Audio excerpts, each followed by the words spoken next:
In West Germany, during the late 20th century, the life of a young woman took a really dark turn. Her name was Anna Elizabeth, and she ended up going through a series of disturbing events that are hard to imagine. Over a 10-month period, Anna Elizabeth underwent 67 exorcisms. The idea was to free her from what everyone, including herself, believed was a demonic possession. It's heartbreaking to think about now, but these rituals had awful results. In the end, her parents and the 2 priests involved were charged with a crime. So let's get into the details. Anna Elizabeth Michelle was born on September 21, 1952. Her parents, Joseph and Anna Michelle, raised her in a very religious Christian home, along with her 3 sisters. People who knew Anna Elizabeth called her Anais and remembered her as a bright, energetic kid. But as she got older, things started to change. When she was about 16, she had a bad seizure, and doctors diagnosed her with temporal lobe epilepsy. Soon after, she was also diagnosed with depression. As her depression got worse, Anais went to a mental health facility when she was 17. While she was in the hospital, her condition didn't get better. In fact, she had more seizures, and her depression stayed strong. Doctors prescribed her antidepressants and anticonvulsant drugs, including Dilantin. But nothing seemed to help. During all this, Anna Elizabeth said she was seeing devil faces all the time. Because of that, she was given chlorpromazine, which is usually used to treat psychosis like schizophrenia.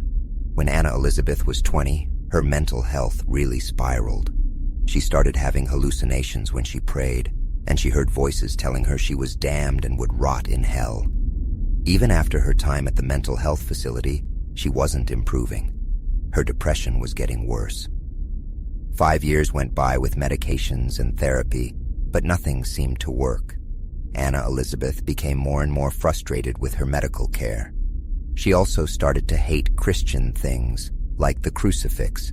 Her physical condition got worse, too. She became aggressive, hurt herself, and acted strangely. At 21, she started taking Tegretol, which is used for seizures and also as a mood stabilizer for people with bipolar disorder. Her parents, desperate to help her, turned to their faith. They started seeing Anna Elizabeth's struggles through religious eyes. Her family and community became convinced that she was possessed by demons. This was a big shift, and they started looking for spiritual cures. Anna Elizabeth's family asked the Catholic Church for an exorcism, but at first, they said no. But a local priest, Father Ernst Alt, thought that Anna Elizabeth didn't have epilepsy because her seizures weren't typical.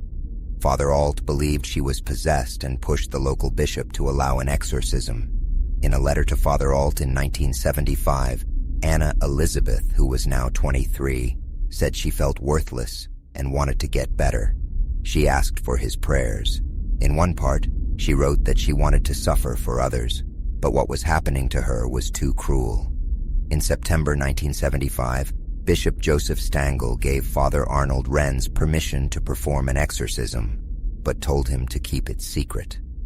On September 24th, Father Arnold Renz started the first exorcism session.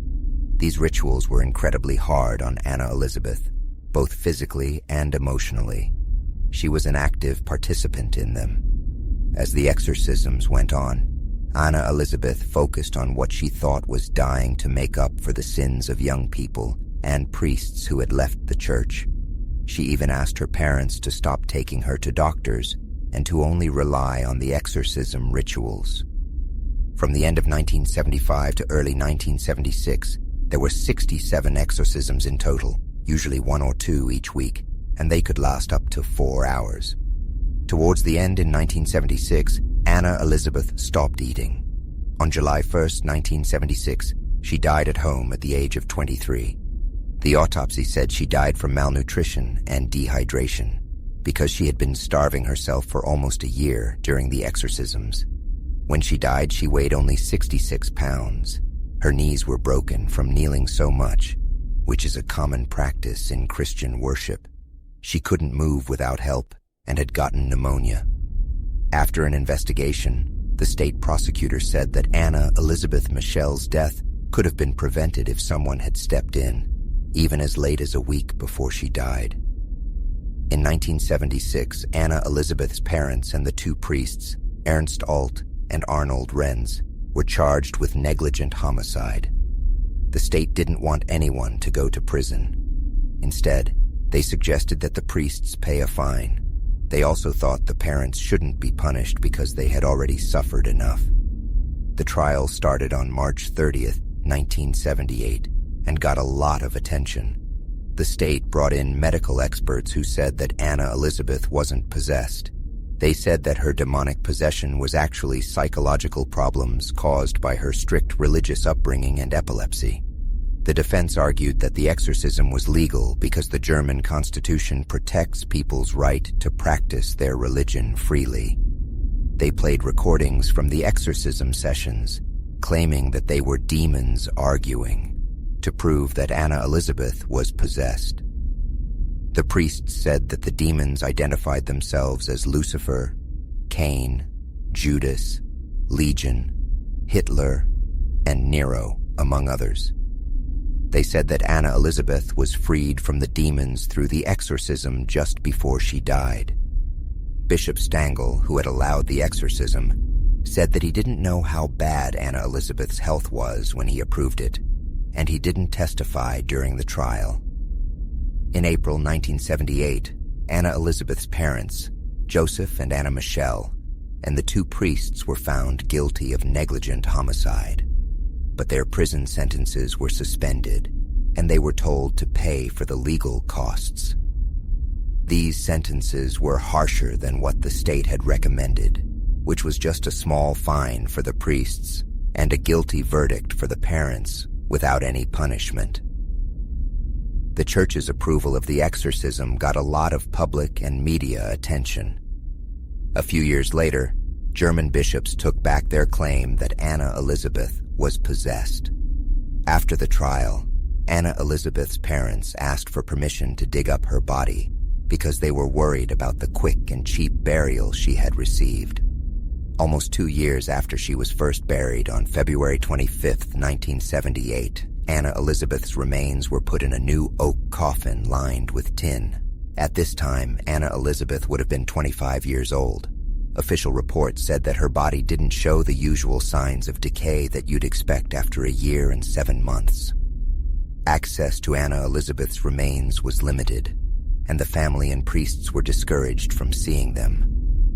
Anna Elizabeth's grave is still a pilgrimage site for small groups of Catholics who believe that she successfully made up for the sins of priests and young people. On June 6, 2013, 37 years after Anna Elizabeth's death, a fire burned down the house where she and her family used to live. Local police said the fire was arson, but some people in the community thought it was connected to the case of Anna Elizabeth or the exorcism of Anna Elizabeth Michel. Anna Elizabeth Michel's story brings up questions about faith, mental health, and what happens when people have extreme beliefs. Her case also sparked debates about how to balance religious beliefs and medical treatment. Anna Elizabeth Michel's story reminds us how complex mental health is and how important it is to get the right kind of care.